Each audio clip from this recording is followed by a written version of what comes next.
What do you guys feel about Anthony Richardson getting picked by the Colts and where he got picked at? Whoever wants to go first. Ian, you go first. We'll go Ray and then Mike. Well, he's worth it for sure. And I think that fit with that Shane Steichen offense is very good, right? We saw Steichen working with a very traits-rich quarterback in Philly with Jalen Hurts, and he got the most out of him. So I think if he was going to go anywhere, that's a perfect fit for him where he can maximize his tools.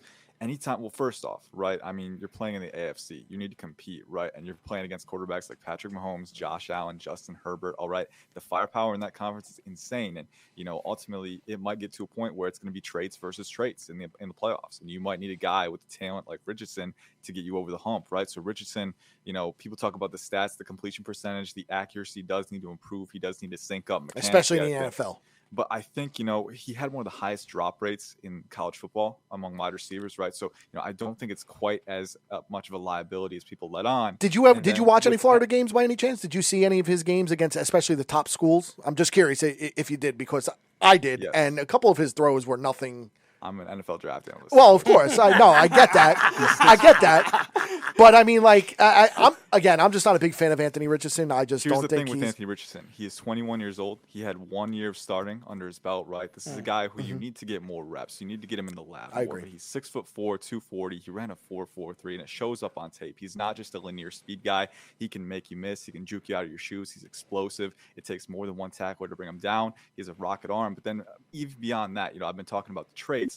But anytime you have a prospect with as much traits as this, you need to ask, does he show the proper mental capacity, the proper, operational capacity where I'm worth investing in him, right? And you see him, pre-snap. He's identifying rushes. He's setting protections, right? He's going to need to do that a lot. He's a very good pocket navigator. I don't think that gets talked about enough too, where he's actually maintaining spacing. He's evading rushers. He's keeping his eyes up. He's shown he can anticipate over the middle of the field too. So, it's not consistent right now, but you at least see the capacity. How do you think he's going to do his rookie season then? I think you're very high on him, apparently. He's not going to play in the beginning of the rookie season. He's not going to play, but I think he's going to get time. Here's the thing. Steichen, again, knows how to use a running quarterback like this. You get him on the move, boot actions, right? You get him moving, out of the pocket.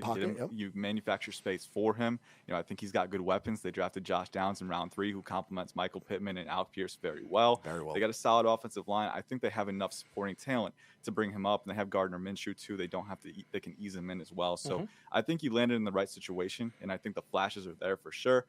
Could he eventually bust? Any of these guys could. Yeah, right? I was you say that about anybody. If you're going to invest in a quarterback with these kind of traits, you want this kind of supporting environment for him. So I think ultimately the modern NFL, you got to shoot for the stars, man, and he's got the traits better than anyone that we've seen in the past 5-10 years. So I can see why they would invest in him that high. Is it a guarantee? No, but he's got the flashes size. Are definitely there on tape. Ray, what do you think? It's funny to me. If you rewind 12 months from today, you go back a year from today, I think after Will Levis's first year at Kentucky, people they saw all the tools. He had a year starting under his belt.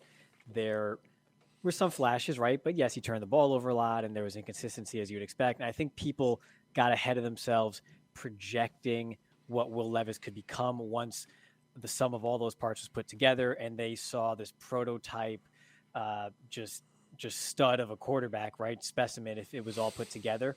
I think Richardson is getting some of that benefit of the doubt after his first year starting, because same thing, we saw the flashes, right? The flashes of brilliance were there. I think Ian really summed it up really well as you saw what he could do. The consistency isn't quite there yet, but the signs of what they could become are there as far as the processing and kind of his reaction to things on the field as they happened and sort of the improvisation that took place. I think I see those signs more so from Richardson's year starting this past year in 2022 than I did from Levis in 2021 heading into this past year. So I could totally see why Richardson ended up going higher, and then obviously in hindsight much higher than Levis did. It's just, of course, like you mentioned, you got to put the pieces all together, and that is as incumbent upon his situation as anything else in the league.